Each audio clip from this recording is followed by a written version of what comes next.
आज हमारे जीवन में इतनी निराशा है, आज हमें चारों तरफ निराशा की बातें दिखाई देती है। आज आपको दिख रही है, आप कह रहे हैं हाँ बस सब दिख रही है। आपसे कहना चाहते परमेश्वर के सामने को देखना चाहते हैं, आप तभी आवाज में कह रहे हैं हाँ देखना चाहते हैं। आपसे कहना चाहते हैं in have hope in not hope. आपके पास आशा नहीं है, फिर भी उसके अंदर आशा को बनाए रखें। इसका मतलब क्या है? इसका मतलब अभी आपको हम समझाते हैं खुदा के लोगों, हम निराशा में कैसे आशा रख सकते हैं, हम निराशा के बीच में कैसे आशावान रह सकते हैं। हमें तो चीजें टूटती दिखाई दे रही है, हमें तो चीजें बिखरती दिखाई दे रही है, हमें तो काम बिगड़ता दिखाई दे रहा है, हमारे बच्चे रिजल्ट तो बहुत डाउन होता दिखाई दे रहा है, हमारा बिजनेस हमें डाउन होता दिखाई दे रहा है, हमारा कार्य हमें डाउन होता दिखाई दे रहा है, हमारे भाई बहन बच्चे पति पत्नी ज्यादा बिगड़ते दिखाई दे रहे हैं। और सब आप कह रहे हैं निराशा के अंदर हम क्या करें? आशा रखें। आपसे कहना चाहते हैं have hope in not hope. निराशा के अंदर जब होप कैसे, तब भी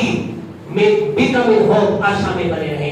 इसका मतलब क्या है? आइए हम प्रभु के वचन से बात को हम देखें। परमेश्वर के वचन यहेजकेल की पुस्तक को निकालें, यहेजकेल की पुस्तक उसका 37 वर्ड निकालें, 37 वर्ड वर्ष को हम निकालें। और आपको क्या करना है प्यारे परमेश्वर को? निराशा में आशा रखने का मतलब ये है, इसका सिंपल सा मतलब ये है, उस तमाम प्रकार की निराशा की बातें आपको दिखाई दे रही है, और निराशा की बातों के अंदर आपको क्या करना है? अपनी ध्यान को अपनी ओर से हटाकर क्या करें?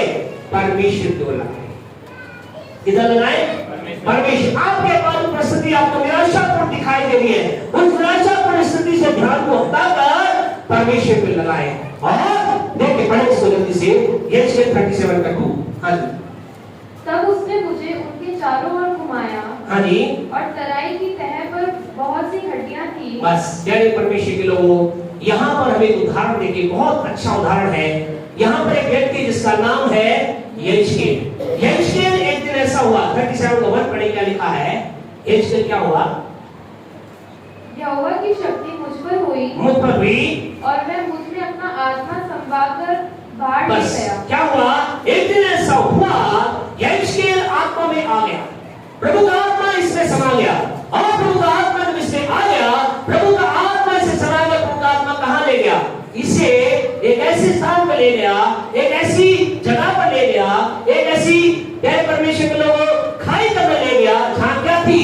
जहाँ केवल सूखी सूखी हड्डियां थी, निराशा ही निराशा थी।